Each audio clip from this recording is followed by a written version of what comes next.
Esta semana, João Miguel Tavares sente-se Dora, para não se sentir tordo.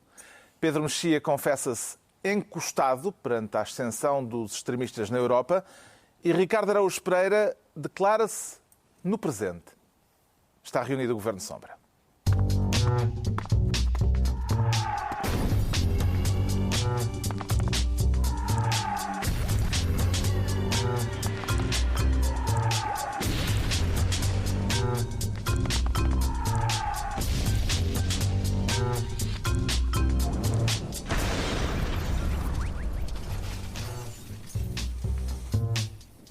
Ora então, viva, sejam bem-vindos na semana de rescaldo do Congresso do PSD, o partido não apenas de Passos Coelho, mas também do professor Marcelo e do militante Salsinha. Havemos de falar disso mais adiante, neste Governo Sombra, em que o Ricardo Araújo Pereira, justamente na sequência do Congresso do PSD, quer ser Ministro da Natalidade. Isso. E tem planos para reforçar a sua legitimidade política nesta matéria, Ricardo Araújo Pereira? Não, de facto eu não tenho... É que há outros mais bem colocados a esta mesa. João Miguel Tavares está muito mais habilitado a falar sobre isto do que eu. Mas eu quero apenas responder ao repto do sim, Primeiro-Ministro no Coliseu. E saudar o repto da criação de o repto ainda tem o P, ainda não é reto. Eu espero que ainda não seja, espero que não. Quando se começar a lançar retos, sim, pode tornar-se desagradável. Vou continuar a articular os meus pés, porque não quero surpresas dessas. Mas o que é que sucedeu? Foi Pedro Passos Coelho que anunciou a criação de uma equipa multidisciplinar para estudar a questão da... Multitasking também? Não sei bem se é multitasking, mas que é multidisciplinar, isso não há dúvida. E parece-lhe um bom desígnio nacional fazer filhos? Sim. Exatamente. Esta equipa multidisciplinar vai estudar o problema da natalidade e vai elaborar um plano de ação. E eu espero que haja várias disciplinas, de facto, nesta equipa, para que a gente possa perceber melhor porque é que, por exemplo, um casal de desempregados não tem 7 filhos. Haver gente de várias disciplinas, de várias áreas do conhecimento que nos possam ajudar. Porque é que, por exemplo, um casal de imigrantes tem filhos, mas por pirraça tem-nos em território estrangeiro, em vez de os ter onde eles são necessários, que é aqui. É possível que o plano de ação consista em... Eu tenho certeza que não tem nada a ver com o facto de as pessoas não terem dinheiro, terem empregos precários ou nem sequer terem nenhum. Tem a ver com o facto de... Nada a ver com isso. Não, pronto, acho que não tem nada a ver. Não tem nada a ver. Acho que é uma questão das pessoas... Quando nós éramos mais pobres, tínhamos mais filhos. Certo. Eu acho que é uma questão das pessoas não quererem. Eu acho que esta equipa multidisciplinar pode, por exemplo, fazer um investimento em roupa interior marota. Começar a distribuir aos portugueses. As pessoas têm que estar mais sensuais. Eu acho que é isso que falta. As pessoas, quando tomam a decisão de ter filhos, não estão de facto a pensar... Mas o Ricardo é daquela linha que junta o sexo e a procriação de uma forma assim, como o deputado Morgado. Sim, exatamente. Eu sei que... deputado Morgado. Eu sei que pode haver... Eu tenho mais ou menos... Consegue separar as duas coisas. Separar as duas, sim. Mas acho que quanto mais sensualidade houver no povo português, mais possibilidade de haver procriação. Porque eu tenho a certeza que quando, na hora de planear... Vitórias do Benfica, parece que em Barcelona, não é? Sim, com certeza. Aquilo resultou depois. Meu amigo, contas comigo sempre para falar dos benefícios das vitórias do Benfica. Agora, quando as pessoas estão a planear a sua família, eu acho que interessa um pouco, acho eu, dizer, olha, vamos ter então 2 filhos. Conseguimos alimentá-los? Não. Então... deixa eu ver o que é que está dando na SIC. Isto já foi bandeira, esta questão da natalidade, já foi bandeira de um governo no passado, o governo de António Guterres. Há ilações políticas a tirar desta sintonia. Todos os governos que aparecem se preocupam muito com a natalidade. Nem todos. Sim, então mesmo o governo de Sócrates com o famoso cheque bebê, que nunca saiu do papel. Não, nunca saiu do papel e é geralmente essa... O bebê não foi descontar, pelo menos. Não. E geralmente é essa a consequência sempre destas comissões multidisciplinares. Isto acaba tudo geralmente em coito interrompido, que é sempre péssimo para a natalidade. Normalmente essas coisas dizem-se em latim, para não chocar tantas audiências. Mas eu vejo, como já foi referido referido, e bem, eu sou particularmente interessado nesse assunto, porque tendo em conta que coloquei 4 filhos no mundo, gostava que a minha vida fosse um bocadinho mais fácil. Mas também os meus escalões do IRS também se interessa fossem pela teoria? A prática baixos. deixa-lhe espaço e tempo para a teoria? Deixa. Tu és sócio das famílias numerosas? Claro que sim. Mas hoje em dia basta 3 para ser sócio da família já numerosa, basta já nem é preciso ir aos 4. Como o conceito de goleada também já está muito... Mais um esforço e consegue chegar lá, Ricardo Araújo Pereira. Agora, isto é evidentemente uma preocupação e, por outro lado, tem pouco a ver, infelizmente, com aquilo que o Ricardo estava a dizer, porque nós já há 40 anos nasciam o dobro dos bebés que nascem hoje em dia. E Portugal era certamente um país mais pobre do que hoje. Agora, tendo chegado a este ponto, é evidente que acho que precisamos de medidas de incentivo à natalidade. Não é necessariamente porque as pessoas estão mais pobres, que isto é uma tendência progressiva. Embora estamos a chegar... Quer dizer, estou mais pobre, as pessoas têm que pensar, tenho dinheiro para o alimentar, se calhar não. Há um hospital na minha área de residência, talvez não Mas haja. acredita mesmo que Há é escola, uma questão há uma económica escola. que justifica a baixa de natalidade? Sim, Não acho é que a uma questão questão. económica desempenha um papel importante, sim. Não, que desempenha um papel importante. Para Uma ter- coisa boa é que hoje em dia as pessoas... Por outro lado, sabes onde é que há taxas de natalidade altíssimas? Pois. Em países onde há fome Certo, de cão. claro, pois, eu sei, mas... Portanto, não, isso que tu dizes não é falso. É o contrário, são as melhorias das condições de vida que têm feito a natalidade regrediva. pá, não sei E depois se é na- preciso. Agora, depois as políticas contam, não é? Porque há países como a Suécia ou como a França que conseguem acima dos 2 filhos. A natalidade no Japão é miserável, é uma das natalidades mais baixas do mundo. Sim, mas com suecas também eu, não é? Impõe-se ouvir aqui o principal visado pelas palavras do Primeiro-Ministro, o único a esta mesa que ainda não procriou. O que é que tem a alegar? Shame! O que é que tem a alegar em sua Queria defesa, dizer Pedro que Mexia? prometo não procriar esta mesa. Fica aqui dada esta Talvez garantia. os índices da audiência Dada esta garantia. ajudassem. É Ou verdade, melhor, é verdade. A gente sabe que há uma dimensão daquilo que o Ricardo disse que é evidente, que há uma série de questões, para já das pessoas terem emprego, depois de políticas fiscais e outras de apoio à natalidade. Agora, nós sofremos dos dois lados na questão da natalidade enquanto país, que é, por um lado, a natalidade baixou porque baixa sempre nos países do primeiro mundo, se é que nós fazemos mais ou menos parte de qualquer coisa parecida com Isso é que ela. eu contesto. Isso por um lado. E por outro lado também baixou porque deixámos de fazer parte do primeiro mundo. Ou seja, em parte é uma coisa normal nos países, tirando os Estados Unidos, quase todos os países desenvolvidos têm uma desenvolvidos comparado com os países do Hemisfério Sul, têm uma taxa de natalidade em decréscimo, por razões culturais e outras, até religiosas, etc.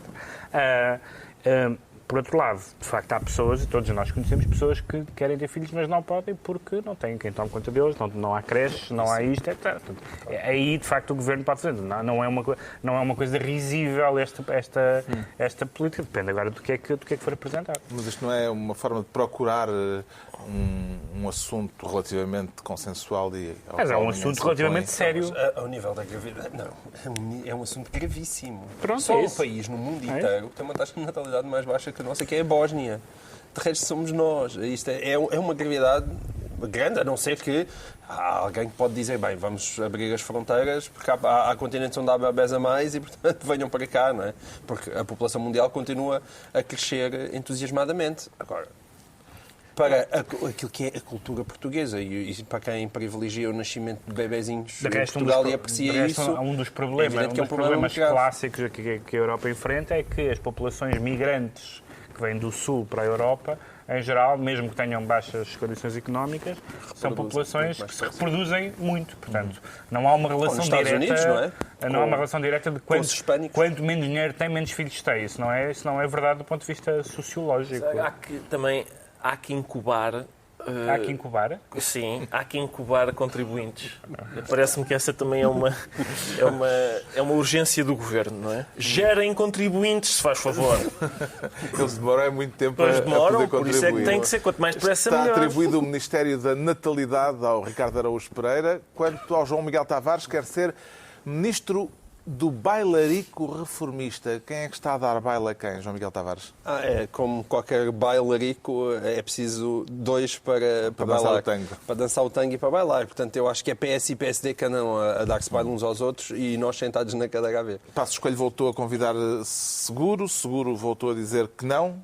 Exatamente.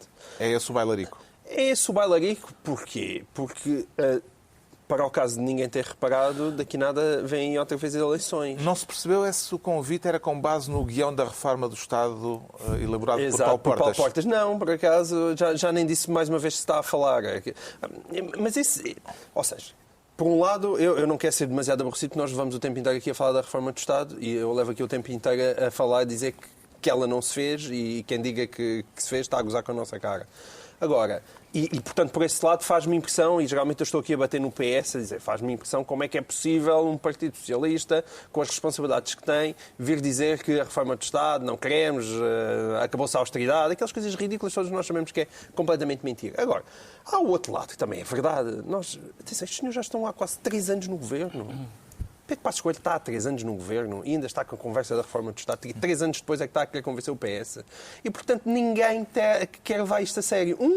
O PS, porque anda a fugir com o rabo à seringa com o pote, porque tem eleições muito próximas. Mas, de facto, o PSD também demorou 3 anos a pegar na seringa. De onde quer dizer...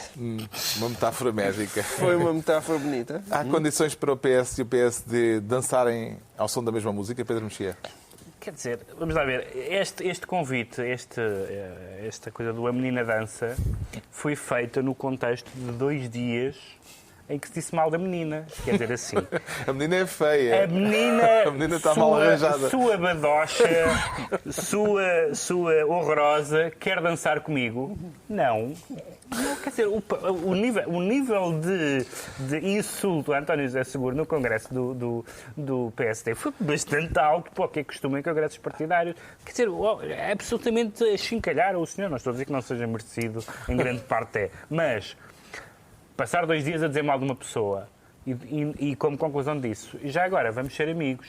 Não, claro que não. E depois, em matéria de dança, o PS vai dançar.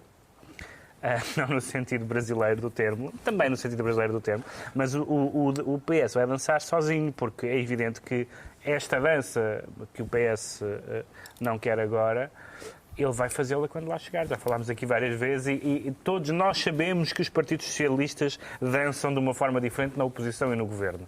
O Sr. Hollande já dança de forma diferente e até com parceiros diferentes do que dançava antes. E, portanto... nós sabemos que muitas das coisas e que são um bocadinho chocantes, para mim, como eleitor, são um bocadinho chocantes, que António José Seguro diz, vai desdizê-las quando chegar lá. Portanto, a dança vai mudar para o próprio PS. Faz sentido um par desavindo a entender-se na pista de dança, Ricardo Araújo Pereira? Carlos, há aqui vários problemas. O primeiro é, basta olhar para a postura, para a física de António José Seguro para perceber que é má ideia convidá-lo para dançar. Percebe-se imediatamente, basta olhar para ele para perceber, não temos bailarino aqui. E depois a questão aqui, para isto é do ponto de vista coreográfico, portanto, vamos agora avançar para a parte política, que é... Agora não se pode falar sobre dança sem ter confiança na sua... Está bem. Isso é bom. O que é que sucede? Eu gostava de saber... Qual é a música. De que música é que estamos a falar para... Houve esta semana... Há uma partitura. Há uma partitura, mas sabes qual é a música? Há uma partitura, mas as notas... Esqueceram-se de pôr as notas e tal. O Paulo Portas não pôs nada. Tem lá, está a pauta e tal, tem umas claves, mas não tem mais nada. E esta semana houve uma promessa de aprofundar o guião do Estado. Eu até pensei, mais ainda, aprofundar ainda mais. Mas, portanto, não há música. O certo é que ninguém... Quem é que sabe de que maneira é que se vai reformar o Estado? Isso foi dito por algum dos bailarinos? Não, verdadeiramente. É uma incógnita. Lá está. O João Miguel Tavares fica então ministro do bailarico reformista e o Pedro Mexia vai ser desta vez ministro da São Caetano ao Rato. Não haverá aí uma pequena confusão geográfica, Pedro Mexia? Não, este GPS está bastante bem calibrado, porque é o sítio onde a São Caetano à Lapa se junta com o Largo do Rato, que é nas eleições europeias, porque neste momento existem várias vozes dentro do PSD e algumas já nem o escondem, Moraes Charmento foi uma das pessoas que verbalizou isso. Marcelo Rebelo de Sousa Marcelo Rebelo de Sousa também, que não se importavam particularmente que António José Seguro tivesse um resultado bonzinho, não bom, mas bonzinho, ganhasse por um voto nos europeios. Está convencido de que há gente no PSD que não quer que o PSD ganhe as europeias? Não vou dizer isso assim. Quero sobretudo que António José Seguro que não haja motivos para os militantes do PS tirarem António José Seguro de lá, porque estão convencidos que é o abono de família. Mas se o PS não ganhar as europeias, se o PSD ganhar as europeias, Seguro fica nessa situação. Mas pode não ganhar. Mas Seguro dentro do PS é mais ou menos consensual a ideia de que o PS tem de ganhar as europeias. Tem de ganhar por muitos, até há pessoas que já o dizem isso. E, portanto, se ele ganhar, por exemplo, em número de votos, mas não em número de mandatos, por exemplo, mesmo assim fica tremido. Eu acho que há no PSD, sobretudo, até porque há como se viu no PSD, há a noção de que se mudou, verdadeira ou errada, de que mudou o ciclo e que, portanto, as coisas podem estar eleitoralmente mais favoráveis daqui para a frente. Há um bocadinho a ideia de que do António José Seguro, enfim, nós somos benfiquistas aqui nesta mesa e todos nós acarinhamos Paulo Fonseca, não é? Porque achamos que deixá-lo estar lá. Deixá-lo lá estar. E há uma fonsequização de António José Seguro, no sentido de que o PSD diz é deixá-lo lá estar, porque senão veio o Costa e toda a gente sabe, não há absolutamente nenhum português que nos esteja a ouvir que não saiba que António Costa é melhor líder que António José Seguro, quer dizer, é uma evidência daquelas que entra pelos olhos adentro, e portanto o PSD prefere... Mas chegou à frente, isso também faz diferença. Não, claro, geriu muito mal, e quanto ao mal aos espingardas, etc. Entretanto, soube-se quem são os cabeças de lista de PS e PSD para as europeias. Paulo Rangel, cabeça de lista do PSD. Francisco Assis, cabeça de lista do PS. Isto com mais um esforçozinho era o painel da prova dos 9 da TVI 24. Falta a Constância E o Fernando Rosas. Os partidos sabem em que canal é que se vai recrutar os bons candidatos. E eu estou à espera que o telefone toque. Sim. Continuo... Mas como assim? O teu já tocou. Não, é que não entendes. Não. A última vez que tocou, acabaste a assinar o manifesto. Não te lembras?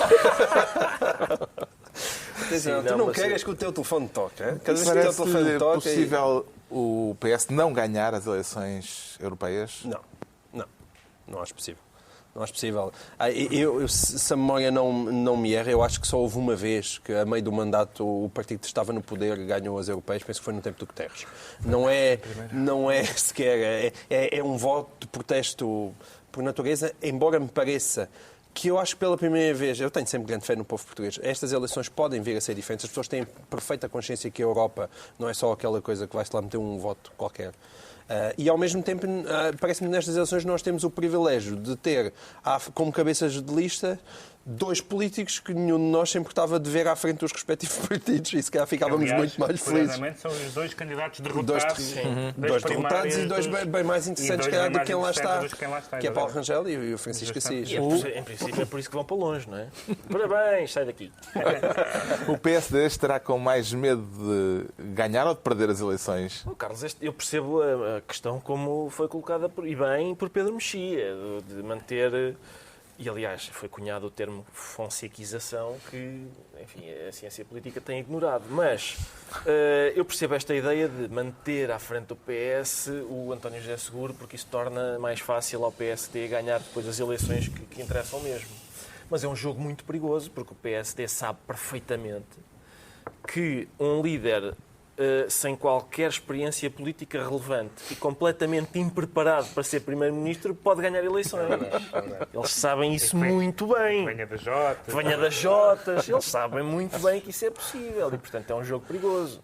O Pedro Mexia fica Ministro da São Caetano ao rato e estão entregues as pastas ministeriais por esta semana, todas indiretamente relacionadas com o Congresso do PSD, que ainda vamos analisar mais adiante.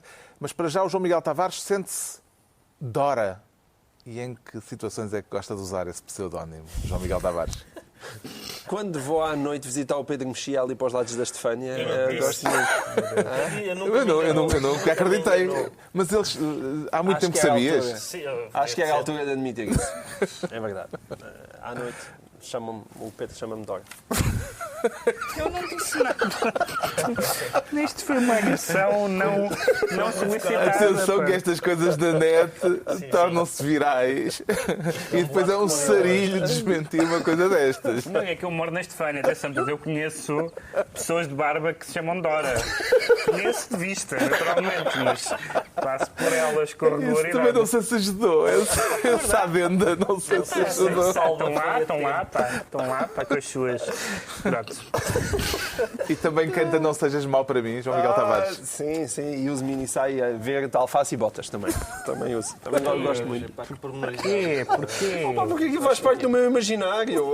Adoro a cantar Não Sejas Mau para mim. Foi a primeira coisa que eu gravei no meu VHS. Isto é um refrão que há muita gente a cantar nos últimos tempos. É verdade, tem. Mas isto é tudo por causa da... Dora, soube-se esta semana, trabalha no McDonald's. Trabalha no McDonald's. E nós perdemos tempo a discutir onde é que trabalha a Dora, é isso?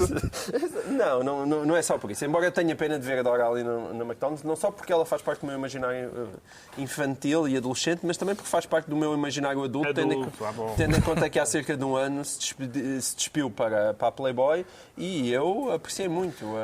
Temos que concluir que a Playboy não paga grande coisa. Não, para onde depois está a trabalhar no McDonald's. Mas não quero falar, não era da Dora que queria falar. Não é só da Dora. Eu queria começar na Dora para dizer que eu respeito muito isto de uma pessoa que já foi famosa e já teve os holofotes todos sobre ela e agora tem que se fazer a vida ao ponto de trabalhar no McDonald's. Mas isto é para chegarmos... Vamos à verdadeira razão. Para chegarmos ao Fernando Tordo, quer não é? falar da Dora. Fernando Tordo assumiu a opção de emigrar claramente como um gesto político e assumiu na TVI 24.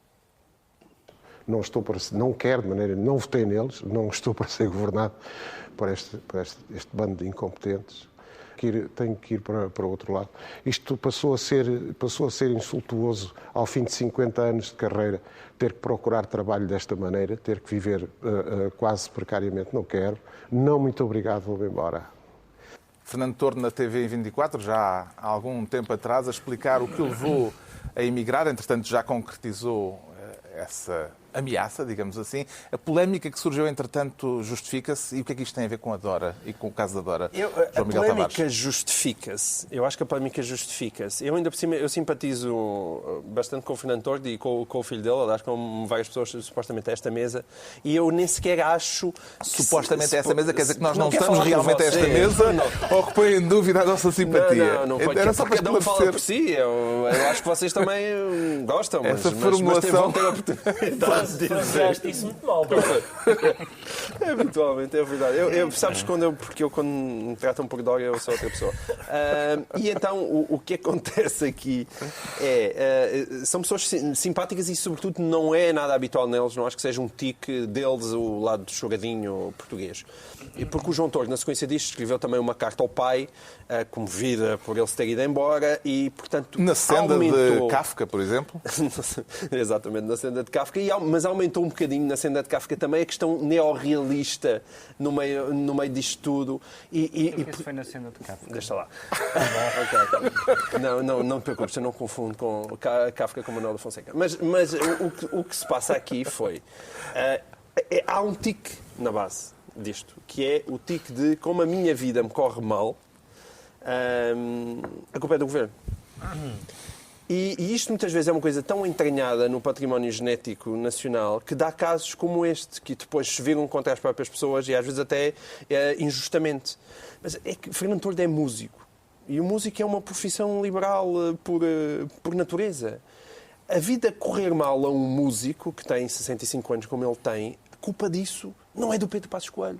Da mesma maneira que se Ricardo Araújo Pereira deixar de ter piada e ninguém mais ligar a Ricardo Araújo Pereira, a culpa não é de Pedro Passos Coelho. Se o facto de Pedro Mexia não vender muitos livros de poesia, lamento Pedro, a culpa não é de Pedro Passos Coelho. E se a coleção de viagens da Tinta da China de repente se começar a afundar, a culpa não é de Pedro Passos Coelho. Quer dizer, senão nós chegamos a um ponto em que, quer dizer, ouçam, a minha filha tem uma otite e a culpa também é do Pedro Passos Coelho. Agora o Passos Coelho não tem culpa de nada. Não é isso. O Pedro Passos Coelho tem culpa de imensa coisa. Mas quer dizer, não lhe atribuem também mais mérito àquilo que ele tem. O senhor é músico, tem as salas. Muitas vezes é pena pena, as salas estão vazias, não tem tanta gente como gostaria. Mas sabes porque as salas estão vazias?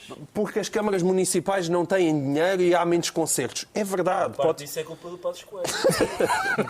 Exatamente, pode-se dizer, é evidente que há muitos, aliás, quase todos os músicos circulam pelas terras e por câmaras municipais que pagam esses artistas para estarem lá e não é através das receitas das bilheteiras. E é importante, atenção, é importante que as câmaras municipais tenham oportunidade para trazer as pessoas a terras que de outra maneira não iriam. Isso tudo é indiscutível. Mas não se pode saltar imediatamente de os meus concertos estão vazios para a culpa é do Primeiro-Ministro. Porque qualquer pessoa que goste de música, como todos, tipo 75 das pessoas a esta mesa, qualquer pessoa que goste de música... Isso é uma charada para os nossos ouvintes e espectadores. Quando é que está o 25%? É a história, quer dizer... A música popular é que não pode ser subsidiada, não faz sentido. E nós conhecemos músicos que eram grandes e que caíram, porque é a vida, é a vida. Neste contexto, vê alguma semelhança entre Dora e Fernando Tordo, Ricardo Araújo Pereira? Carlos, vamos lá ver. Esta questão tem-me... Há aqui 2 ou 3 coisas que me inquietam nesta questão, que são uma certa conversa de cigarra e formiga.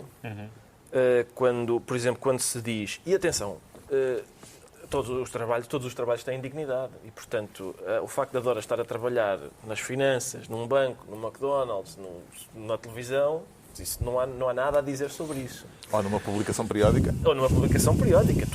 São todas as profissões são admiráveis, menos se calhar advogado. Mas estou a brincar. Um beijinho para si, doutora Elsa, que é advogada, que está farta de me safar de sarilhos. Mas o que é que sucede? Há aqui uma conversa que é, agora quando a partida... E a carta do João Tordo é mais sobre isso, não é? É mais sobre o que se disse na internet sobre a saída do pai. A internet, eu gosto muito da internet. Havia antigamente, não sei se já contei isto, mas já falei sobre isto, mas o imperador César tinha um tipo atrás dele, acho que era um escravo, cuja única incumbência era, quando ele estava a ser aclamado pela multidão, era dizer-lhe: não te esqueças que és mortal. Hoje em dia, para uma pessoa que se acha importante, não precisa desse escravo. Basta pôr no Google o seu nome e ver a lista de pessoas que estão a dizer coisas desagradáveis sobre ele. Não se liga a isso, não é? Para mim, vamos lá ver se eu me consigo organizar. Para mim, o essencial desta questão é... Há pessoas que dizem, por exemplo, então, Fernando Tordo, olha, vais para o Brasil, sim senhora, vê lá se arranjas trabalho como serralheiro, há aí muito trabalho para fazer. E dizem, admirável a Dora, vês? Foi procurar trabalho. A Dora já trabalhava. É uma pena a Dora não poder trabalhar a cantar, que é o que ela fazia. Que é um trabalho digno. Não é um trabalho braçal, mas é um trabalho que é digno. O Fernando Tordo trabalhou a vida toda. As pessoas que o incentivam a ser serralheiro acham que esse tipo de trabalho é superior ao trabalho que o Fernando Tordo fazia. Mas não é essa questão que nós estamos a debater aqui. Tá bem, fazeres a ligação direta entre a minha vida como músico estava a correr mal, a culpa é do governo. Certo, mas isso já... Mas que a vida de um artista pode correr mal também, porque o modo como o governo gera o país faz com que as pessoas tenham menos dinheiro para gastar na bilheteira, eu acho que isso é verdade. Como é que vê esta polémica, Pedro Mexia? Eu não vejo a polémica, não vejo francamente polémica nenhuma, vejo houve publicamente... Não, ou seja, claro que houve polémica. Ditos e contraditos. Eu não acho que haja aqui praticamente nada polémico, no sentido que trata-se de um artista cuja vida artística aparentemente tem corrido mal, do ponto de vista dos espetáculos, e que diz, vou para outro sítio porque não tenho condições aqui. Isto até aqui não é polémica, é uma coisa que acontece na vida de todos os artistas. O facto de o artista em causa, Fernando Tordo, culpar o governo da situação tem um lado que é verosímil, no sentido que, evidentemente, que o governo governa e, portanto, gera várias coisas, incluindo a cultura, mas, por outro lado, tem um lado inverosímil no sentido de que, em última análise, então, tudo o que acontecia, nomeadamente nas vidas profissionais das pessoas, tem a ver com o estado do país e com o estado da economia, portanto, é tudo culpa do governo. E a ideia de que tudo é culpa do governo também me desagrada como tese. Mas Pedro, eu esqueci-me de dizer isto, que é o Fernando Tordo não é o único cidadão que diz estes gajos do governo deram cabo da vida. Exatamente, não é o único cidadão. Por isso é que eu acho que isso não é polémico. Pessoas, mas é tique nacional, essa pan-culpabilização. Mas as pessoas apontam ao Fernando Tordo o facto de ele dizer isso porque o Fernando Tordo canta. E é isso, no final da fábula, a formiga diz: tu não cantaste, agora dança. É isso. As pessoas acham que o trabalho do Fernando Tordo não é exatamente um trabalho, sim. Não é exatamente um trabalho. Portanto, eu acho que essa correlação que o Fernando Tordo fez entre a maneira como a sua vida profissional está a correr e o governo é uma coisa que todas as outras pessoas nas outras profissões também fazem. Podíamos pensar se a situação em que o país está e em que leva, nomeadamente, as artes e as outras áreas da sociedade a estarem como estão, é a culpa deste governo, ou se deste e do anterior, ou se deste do anterior e do anterior, enfim, podíamos... mas não parece ser muito polémico. Depois, evidentemente, que existe a carta do João Tordo, que é uma carta, digamos, emocional, e que eu acho que parte de uma atitude que é compreensível, mas eu estou com o Ricardo. Eu acho que as pessoas não podem ligar ao que se escreve na internet. Eu certamente não ligo ao que se escreve sobre mim na internet e não tenho a notoriedade do Fernando Tordo. Portanto, é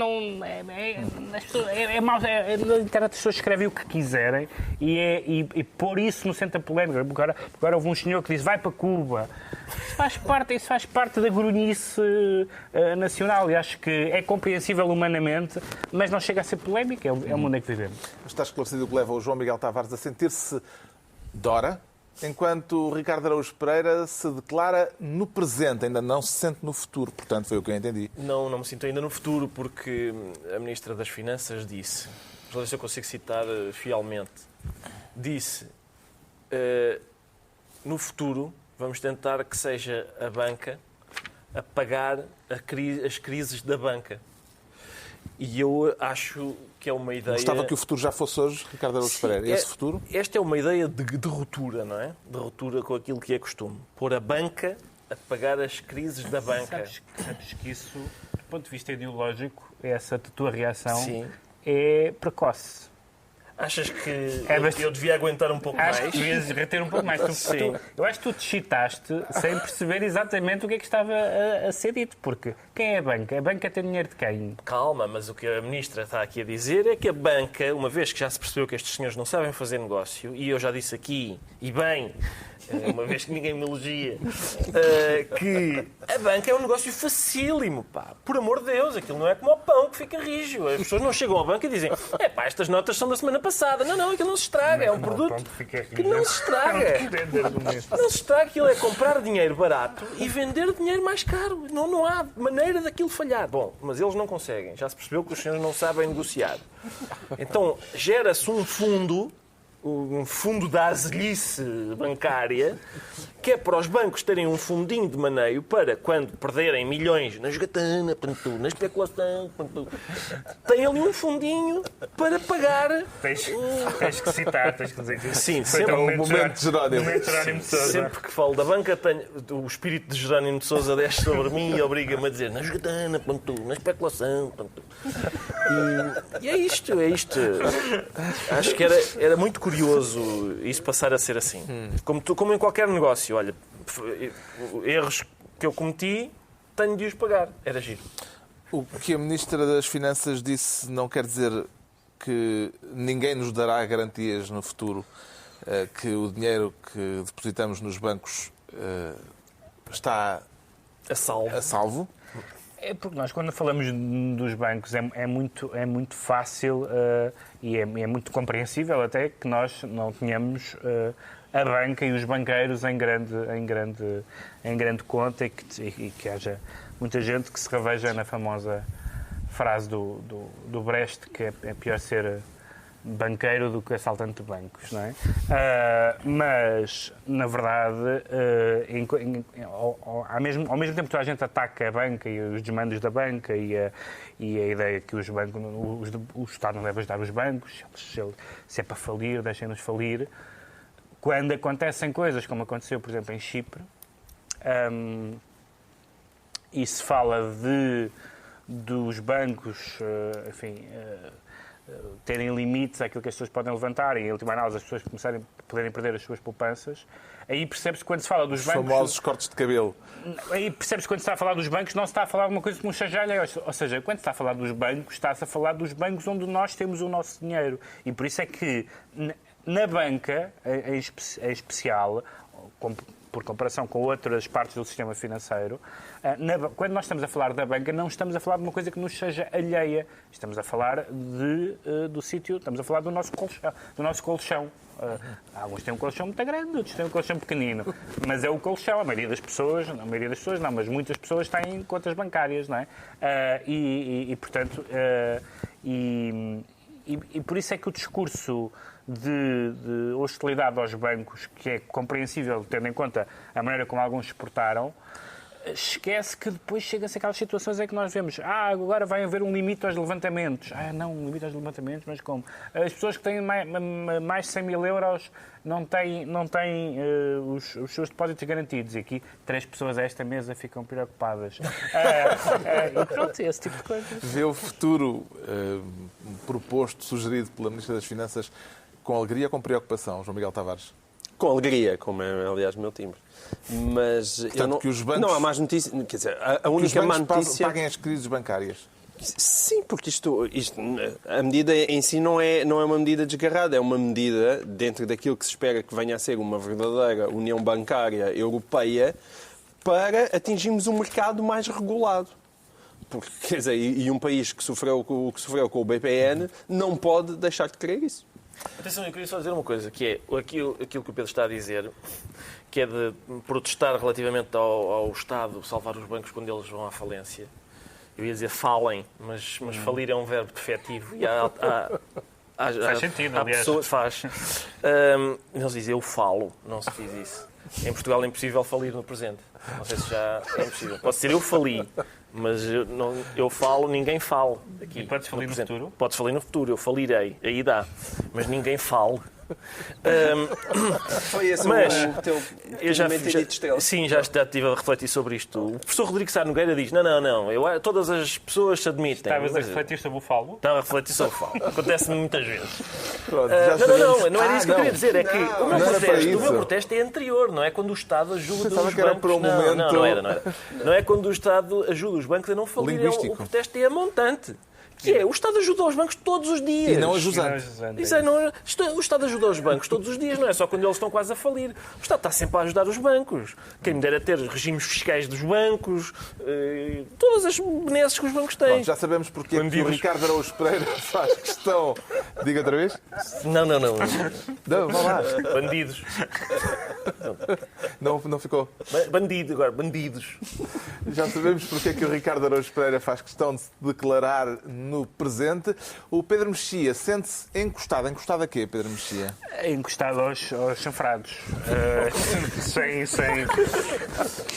Sem melindra para os presentes. Encostado aos chanfrados, porque nós vemos que as eleições europeias... Estamos outra vez no âmbito das europeias? Estamos outra vez no âmbito das europeias. Mas europeias podem ser apenas um balão de ensaio para outras eleições mais sérias ou mais graves.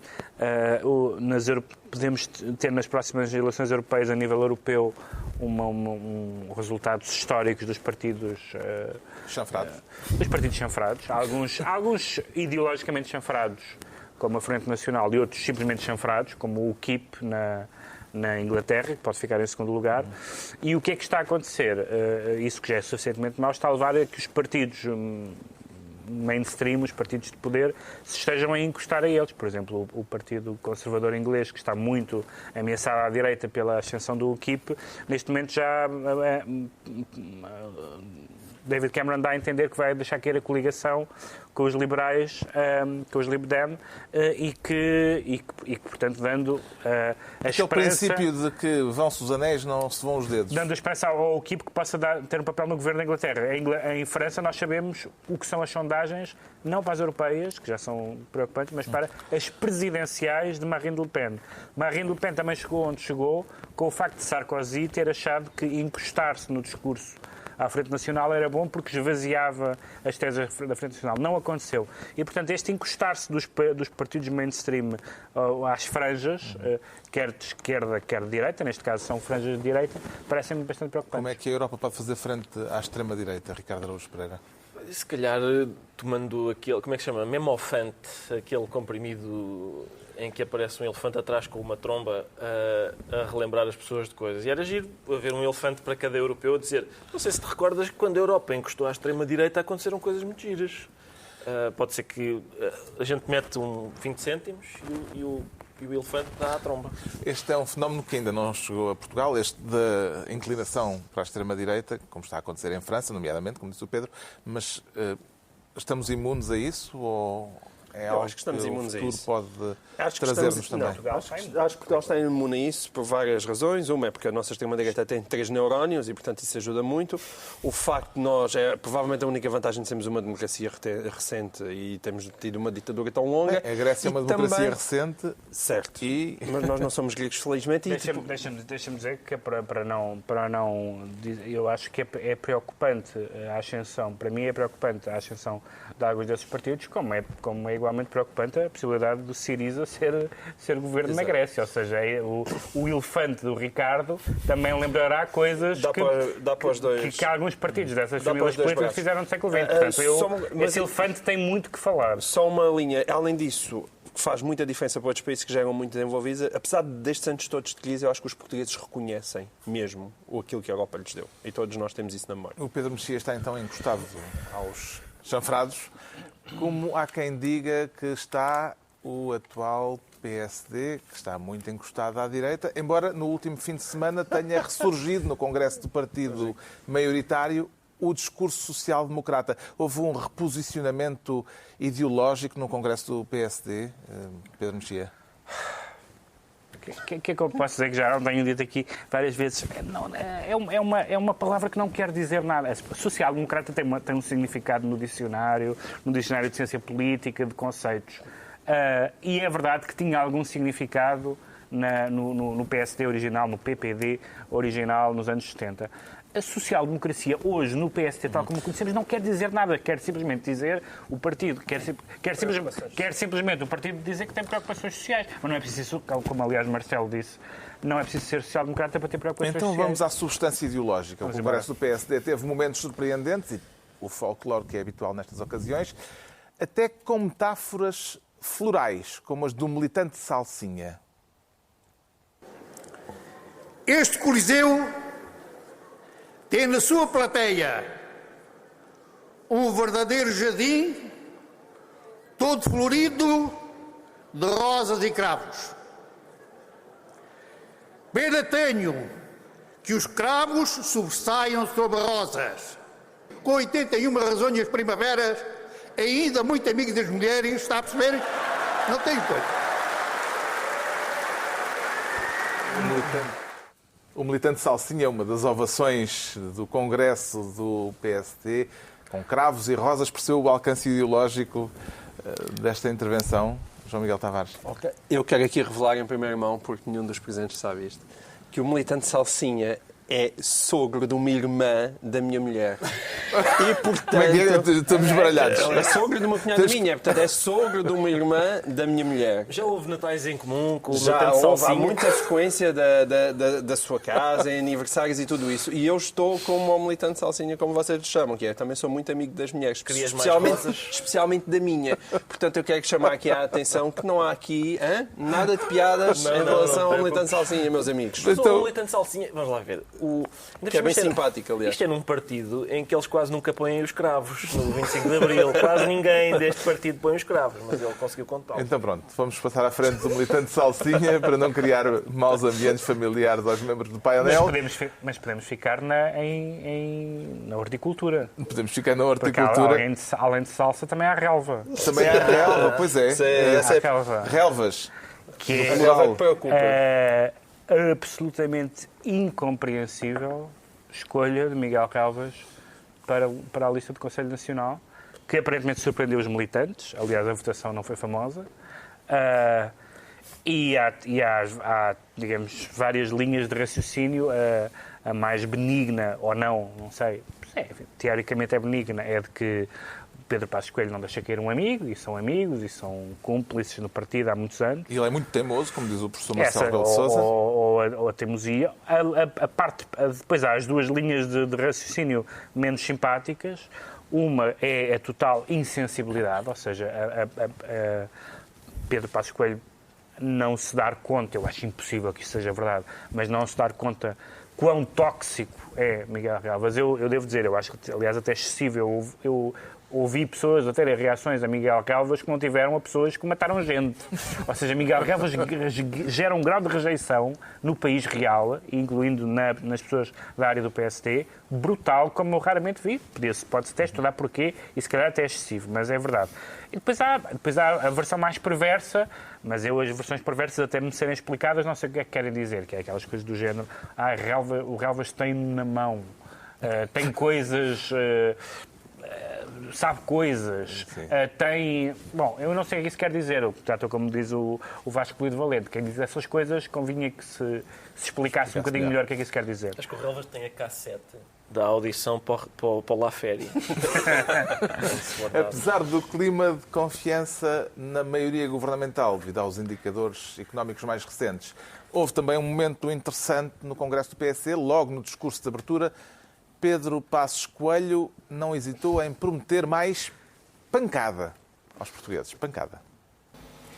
Quando se começa a levar alguma pancada, as primeiras, que podem ser as mais fortes, não são necessariamente as que doem mais. Às vezes doem mais quando já estamos mais doídos. Eu tenho Gostou da franqueza? Que área da vida é que vejo de conhecimento? Isto é de um pensador que influencia, fala-se muito, qual é agora a grande tendência? É a social-democracia, isto é Leopold von Sacher-Masoch. Tal só dói no começo. Sim, Está a chamar-lhe Vênus das Peles? eu sinto falta, por acaso não, mas eu sinto falta de ver Passos Coelho fazer este discurso de dominatrix, todo em cabedal a dirigir-se ao Congresso e a dizer isto ao princípio dói um pouco. Ele, aliás, existe com um ar maroto. Pois, com certeza. Pois é isso mesmo. Malandreco. E o número do professor Marcelo? O professor Marcelo foi fantástico, porque não só o discurso foi muito bom, não só ele obrigou Passos Coelho a fazer aquele sorriso absolutamente encavacado, como provou que pode fazer aquilo que ele disse que não ia fazer, que era fazer um número a Sampaio, que é dizer: não me interessa o que é que o partido quer, eu quero ser candidato. E, portanto, eu ponho-me aqui, as pessoas aplaudem-me. Quem é que é popular aqui? Quem é que levanta este Congresso? Quem é que entusiasma? Sou eu. Mas não tiveste a sensação que aquilo e depois tudo espremido também não dá nada? Não interessa. Ou seja, que é uma espécie de entertainer. Se o Ricardo Araújo Pereira fosse ao Congresso do PSD, também levantava a plateia. Mas ele queria ver na Presidência da República. Tudo espremido não dá nada. Tudo espremido não dá nada. Não é uma acusação inédita a Marcelo Rebelo de Sousa. Não. Mas ele ali esteve... Agora, ele esteve muito bem. Ele fez um discurso realmente brilhante, a vários títulos. E depois é muito engraçado que é o seu momento... como é que era o carro do Cavaco? Era um... Citroën, não é? Era um Citroën, não sei, já não lembro. Que era ele foi fazer a rodagem à Figueira da Foz. Quando o Marcelo depois diz... E dizem que eu sou maquiavélico, até no Eixo do Mal disseram que, vejam lá, que eu tinha isto tudo combinado. Não, foi ocorreu-me, apanhei um táxi. Yeah, right. Mas eu acho que ali o que acontece é o discurso, aquele número mistura Maquiavel com Seinfeld. E isso é que nunca tinha sido tentado antes na história da política. Já foi tentado Freud e Maquiavel. Sim, já, mas este foi melhor. Eu queria só dizer sobre o Congresso que aquilo que distingue esta festa do PSD no Coliseu de Lisboa de umas festas que havia no Coliseu de Roma é que nesta só lá estavam os leões. Os cristãos estavam em casa a ver o que é que eles estão a planear. Deixa ver de que maneira é que nos vão engolir. Então vem mesmo a propósito de passarmos aos decretos, porque o Pedro Mexia decreta plenitude de Cristo. Em multiplex. Decreta a plenitude de Cristo. É um momento evangélico. Porque, enfim, uma das coisas tristes que está a acontecer em Lisboa é os cinemas que estão a fechar. Fechou há uns tempos o Londres. Mas a culpa não é do governo, não é? A culpa não é do governo. A culpa é das pessoas que não vão ao cinema, naturalmente. Mas é pena... Não têm dinheiro porque o governo Mas lhes cortou, lhes rapou nos ordenados. Mas é pena, não, é que a crise da frequência dos cinemas é mais ou menos global. Mas é pena o destino que estão a dar a alguns dos cinemas. Há 2 cinemas em particular que eu fui muitas Londres vezes. primeiro, agora o Quarteto. São cinemas da minha idade, digamos assim, são daquela vaga de cinemas dos anos 70, o Quarteto e o Londres, e ambos não só fecharam ou o Quarteto já fechou há uns anos, como o destino parece especialmente achincalhante, porque um acaba com uma loja... Um acaba com uma loja dos 300 e outro acaba com uma religião dos 300, que é um culto qualquer que vai lá para o Quarteto. Ou seja, Plenitude de Cristo. Tu conheces o que é que advoga a Plenitude de Cristo? João Miguel, é a Igreja Plenitude de Cristo. Precisas de mais informações? Pronto, o João Miguel Tavares... E, portanto, isso o destino concreto é especialmente como o do Império. Não do Império português, mas do cinema Império. É especialmente melancólico para a cidade de Lisboa. O João Miguel Tavares decreta a Revolução Bolivariana. Exatamente, eu estou andando divertidíssimo a passar na Venezuela e, sobretudo, tenho assinalado, tirando o PCP, que já lançou uns comunicados a defender Nicolás Maduro. Eu estou interessado em ver tanta gente entusiasmada com o Chávez vir agora elogiar aquilo que ali se passa com os 56% de inflação e o país basicamente a ferro e fogo. É bonito ver onde acabam essas grandes revoluções socialistas. Atenção que eu não sei se querem fazer-me essa justiça, mas eu aqui nunca estive entusiasmado com Chávez porque nunca tive esperança no chalupismo e no leninismo. Finalmente, o Ricardo Araújo Pereira decreta Lituânia. Tem que ser assim, com vários As. Foi o som que nós ouvimos esta semana. Houve um estudo de um observatório europeu, acho que é este o nome do organismo, que disse que Portugal... saber hoje em dia nomes de organismos. Eu, de vez em quando, memorizo nomes de organismos. Portugal é agora o 9º país mais pobre da Europa. Porquê? Porque a Lituânia meteu-uma abaixo e essa potência e ultrapassou-nos a caminho do lombo da Europa, deixando-nos na cauda, que é onde nós estamos sempre. Cauda da Europa que não tem mal nenhum e serve para afastar as moscas da Europa portanto, está concluída mais uma reunião semanal, 2 a 8 dias, à hora habitual, novo Governo Sombra, Pedro Mexia, João Miguel Tavares e Ricardo Araújo Pereira. Isso foi uma tigada quase.